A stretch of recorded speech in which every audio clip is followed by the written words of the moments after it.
The film begins with Elizabeth and her son Matty at a seaside dock. She tells him that the best thing in the world is sailing, and that she will take him on a sea trip when he grows up. After that, her husband Nicholas throws a party attended by all their friends, including Angela, Elizabeth's friend, who carries Matt throughout the party. When the party ends, Nicholas surprises his wife by telling her he has invited her on a private sailing trip for just the two of them. The next day, they are in the middle of the sea on the yacht Nicholas bought for her, spending the entire day together. When Elizabeth wakes up at night, she is shocked to find her hands and clothes covered in blood, with bloodstains all over the yacht. She follows the trail until it ends at the yacht's railing. When she finds a knife lying on the floor and picks it up, the Coast Guard arrives at that moment and orders her to drop it. After that, Marine officers search for Nicholas's body but find no trace of it. He is then declared dead, and Elizabeth is imprisoned on charges of murdering her husband. When her lawyer Bobby visits her, he tells her that her bail request has been denied. He also talks to her about the $2 million insurance policy Nicholas had taken out on his life, with her as the beneficiary in case of his death. He explains that Nicholas had been in very poor financial condition recently and was on the verge of bankruptcy, and that by killing him, she would receive the insurance money and pay off all his debts.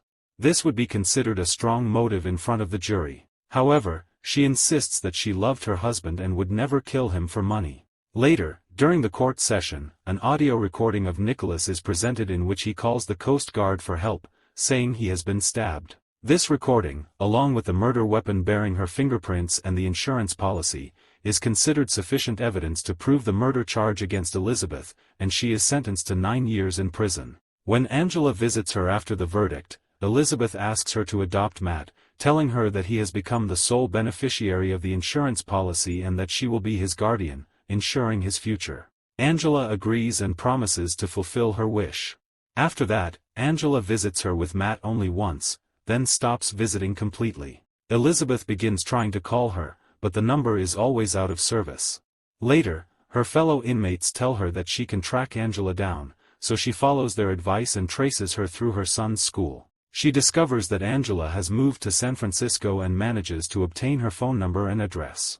When she calls, Angela answers, and Elizabeth angrily confronts her, asking why she stopped visiting and moved without telling her. Angela explains that she was going to contact her and then lets her speak to her son, who greets her. But then Elizabeth hears him calling for his father, and she is shocked to realize that Nicholas, for whose murder she was imprisoned, is still alive. When she contacts her lawyer and tells him that her husband is still alive, he informs her that the number she gave him is out of service and that no one is at the address she mentioned. Later, her prison mate, who used to be a lawyer before her imprisonment, tells her that if her husband is still alive, she can kill him after her release without being punished, since she has already been convicted for his murder and cannot be tried twice for the same crime. From that day on, Elizabeth starts training on the exercise equipment available in prison. After 6 years, she is released on parole and goes to live in a facility for conditionally released inmates.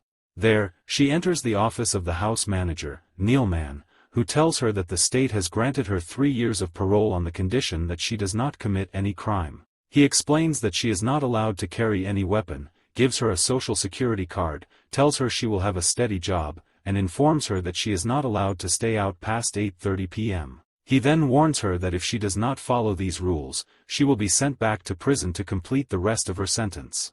The next day, Elizabeth tries to search for Angela online but finds nothing. That same evening, one of the women living with her violates parole conditions, and Neil Mann sends her back to prison despite her pleas for another chance. At that time, Elizabeth learns from her fellow residents that Neil Mann used to be a law professor, but due to his alcohol addiction, he caused an accident while his wife and daughter were with him. Although no one was hurt, his wife left him, took his money, and prevented him from seeing his daughter. The next day, Elizabeth goes to the daycare where her son had been 6 years earlier and asks the owner for Angela's new address, but she refuses. That night, Elizabeth returns to the daycare, breaks the door, and enters the office where the files are kept. At that moment, 2 police officers arrive, but she manages to find her son's file before they enter. She takes the paper containing Angela's social security number and then escapes from the police. After a chase, they manage to catch her.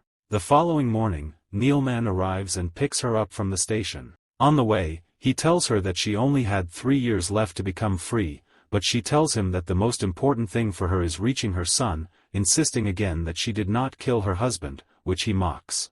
After the car boards a ferry to cross to the other side, Neilman handcuffs her to the car handle, then gets out to drink coffee, secretly adding alcohol to it. Meanwhile, Elizabeth tries to free herself from the restraints. When Neilman sees her, he rushes toward her, but just as he reaches her, she presses the gas pedal, causing the car to move and fall into the sea. At that moment, Neilman frees her, and she takes his gun. When he tries to grab her, she hits him with the gun handle and escapes. Afterwards, Neilman is investigated, while Elizabeth goes to her mother's farm, where her mother gives her money she had saved. After that, Elizabeth takes her mother's car and heads to a car dealership. She tells the owner that she wants to buy a new car and gives him Angela's social security number as if it were her own. He then informs her that Angela has changed her name, allowing her to learn her new address before leaving the place. At the same time, Neilman goes to one of the girls who had been staying at his facility and gives her Angela's social security number, from which he obtains her address. When Elizabeth arrives at the address, she finds that a woman and her children have recently moved into the house. When she asks about Angela, the woman tells her she doesn't know her and suggests asking the neighbors. When Elizabeth asks one of the neighbors, she learns that Angela died in a gas explosion that occurred in the house, and that Nicholas took Matt and moved somewhere else. Shortly after, Neilman arrives at Angela's house and learns from the same neighbor the color and type of Elizabeth's car.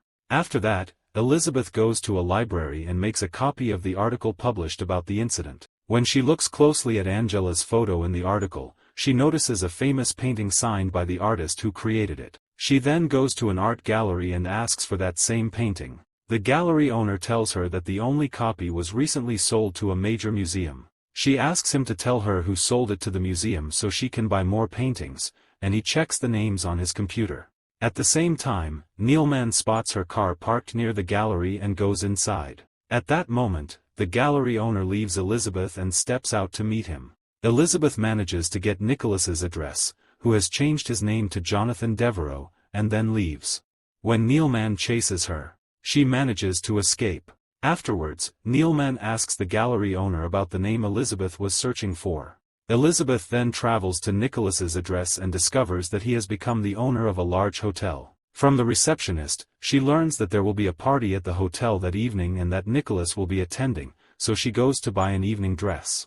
That same evening, Neilman goes to the police station, where he meets Officer Jim. He tells him that a woman who killed her husband and was under his supervision on parole has escaped and is planning to kill the businessman Jonathan Devereaux. Jim takes Elizabeth's photo and orders his men to distribute it everywhere. Elizabeth attends the party and confronts Nicholas, who is visibly shocked upon seeing her. He explains that he did it for their benefit because they were on the verge of bankruptcy and claims he didn't know she would be imprisoned. She tells him that she wants nothing from him except her son back. At that moment, she notices Neilman among the guests and tells Nicholas that she will speak to him the next day. Later, Neilman shows her photo to Nicholas and asks if he knows her, but Nicholas denies it. After that, Elizabeth goes to have dinner at a bar, where the owner shows her her photo and tells her that the police have distributed it to all hotels and are searching for her everywhere. When two police officers enter the bar, he gives her an umbrella and tells her to leave quickly. As she steps outside, it is raining heavily and the streets are very crowded. At that moment, one of the officers spots her and informs Jim, who then notifies Neilman. They head to the location provided by the officer and attempt to capture her, but she manages to escape. The next morning, Neilman goes to Nicholas's office at the hotel. Nicholas tells him that he is fine and that no one has tried to kill him. When Neilman asks why Elizabeth specifically wants to kill him, Nicholas claims he doesn't know. At that moment, Nicholas receives a call from Elizabeth. He pretends it is a business call and asks Neilman to go into the next room and order breakfast. He then speaks with Elizabeth and agrees to bring Matt and meet her at the historic Lafayette Cemetery. When he asks why she chose that place, she tells him it is a tourist spot and will be crowded. He agrees and tells her he will bring Matt at 4 o'clock. Elizabeth goes to meet him at the cemetery gate at the agreed time. When she asks about Matt, Nicholas tells her he is waiting inside. As she walks in with him, she sees Matt from a distance and rushes toward him, but he runs away. She searches for him until she finds him sitting in front of a grave. When she approaches, he runs away again. At that moment, Nicholas grabs her from behind and slams her head against the wall, causing her to lose consciousness. He then takes her into a separate mausoleum. After some time, he comes out and gives a young boy some money, and the boy takes it and leaves. Meanwhile, Neilman begins to suspect Elizabeth's innocence. He contacts his colleagues and asks them to send him a copy of the driver's license of Nicholas Parsons, the man Elizabeth supposedly killed. When he receives the photo, he realizes it belongs to someone else, not Jonathan Devereux, the man he met at the hotel. At the same time, Elizabeth regains consciousness and finds herself trapped in a narrow space where she cannot move. Using a lighter from her pocket to see, she realizes she is inside a coffin next to a dead body, which terrifies her. She takes out a gun from her pocket and shoots the lock of the coffin, then manages to get out. When she tries to leave the mausoleum, she finds the door locked from the outside, so she breaks the glass window to escape. After that, she heads toward the hotel, her clothes covered in dirt and her eyes filled with sorrow and defeat. Before she reaches the entrance, Neilman pulls her into a side street, and she breaks down crying. The next day, Neilman goes to Nicholas and tells him that he owes him an apology for suspecting him and requesting the driver's license of Nicholas Parsons. He shows him the photo he received, which belongs to another person. Nicholas feels relieved and says anyone can make a mistake. Neilman then continues, saying that he later thought there might be more than one person with the name Nicholas Parsons.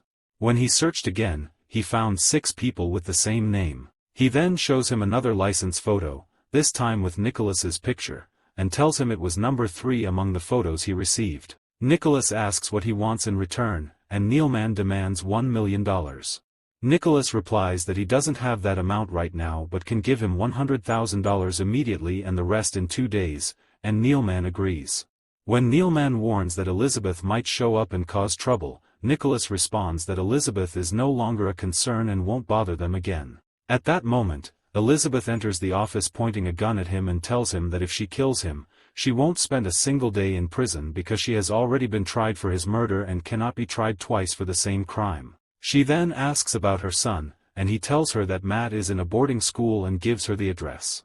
She tells him that death would be a relief for him, so instead she will make sure he is imprisoned for her murder. At that moment, Neilman plays a recording of Nicholas confessing to burying her. Nicholas pulls out a gun and shoots at Elizabeth, but the bullet hits Neilman. As Neilman falls to the ground, Nicholas aims his weapon at Elizabeth, but Neilman attacks him. Nicholas then points the gun at Neilman, and before he can shoot, Elizabeth fires at Nicholas and kills him.